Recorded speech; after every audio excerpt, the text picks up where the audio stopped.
श्रीगुरवे नमः। ॐ गुरुब्रह्मा गुरुर्विष्णु गुरुसाक्षात् महेश्वरः गुरुरेव जगत्सर्वं तस्मै श्रीगुरवे नमः।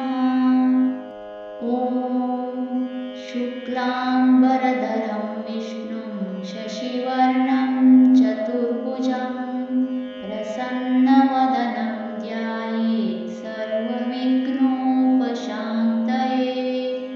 वक्रतुण्डमहाकाय कोटिसूर्या समप्रभा निर्विघ्नं कुरु मे देव सर्वकार्येषु सर्वदा।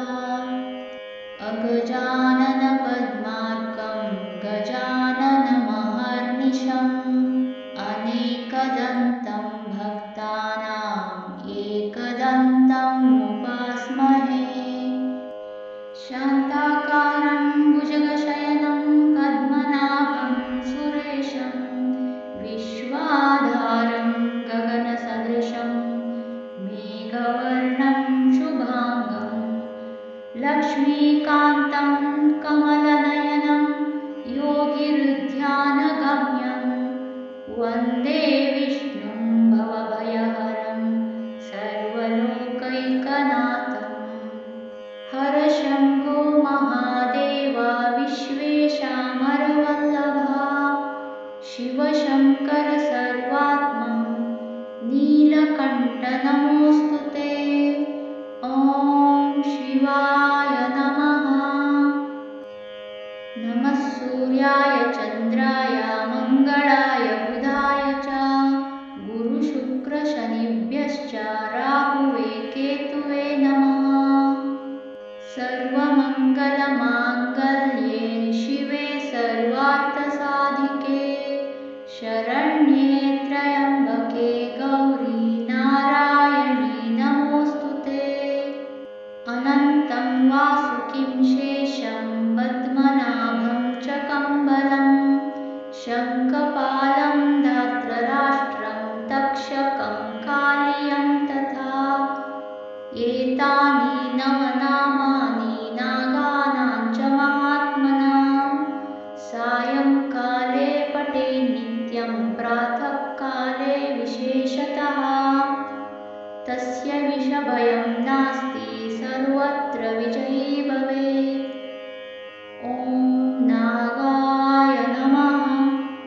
उग्रवीरं महाविष्णुं ज्वलन्तं सर्वतोमुखं नरसिंहं भीषणं भद्रं मृत्युं नमाम्यहम्। कृष्णाय वासुदेवाय देवकीनन्दनाय च नन्दगोपकुमाराय गोविन्दाय नमो नमः।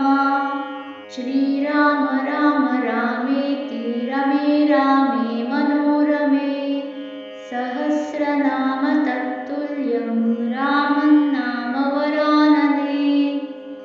मनोजवं मारुततुल्यवेगं जितेन्द्रियं बुद्धिमतां वरिष्ठं वातात्मजं वानरयूथमुख्यं श्रीरामदूतं शरणं प्रपद्ये। सरस्वती नमस्तुभ्यं वरदे कामरूपिणी विद्यारम्भं करिष्यामि सिद्धिर्भवतु मे सदा। या कुन्देन्दुतुषारहारधवला या शुभ्रवस्त्रान्विता या वीणावरदण्डमण्डितकरा या श्वेतपद्मासना या ब्रह्माच्युतशङ्करप्रभृतिभिर्देवैः सदा पूजिता सा मां पातु सरस्वती भगवती निःशेषजाड्यापहा।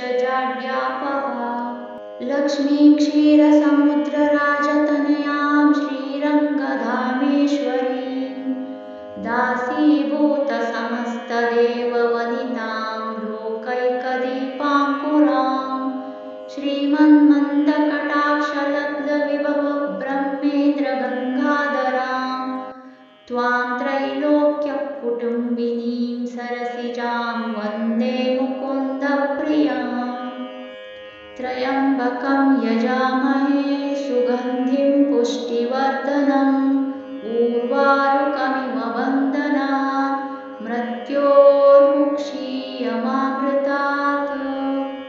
एकदन्ताय विद्महे वक्रतुण्डाय धीमहि तन्नो दन्तिः प्रचोदयात्।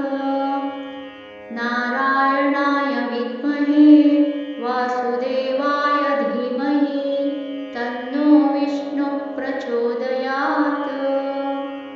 तत्पुरुषाय विद्महे महादेवाय धीमहि तन्नो रुद्रः प्रचोदयात्। दिवाकराय विद्महे प्रभाकराय धीमहि तन्नः सूर्यः प्रचोदयात्। महादेवै च विद्महे विष्णुपत्न्यै च धीमहि तन्नो लक्ष्मीः प्रचोदयात्।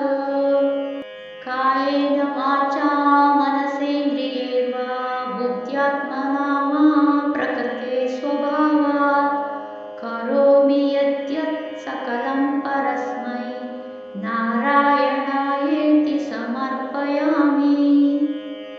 ॐ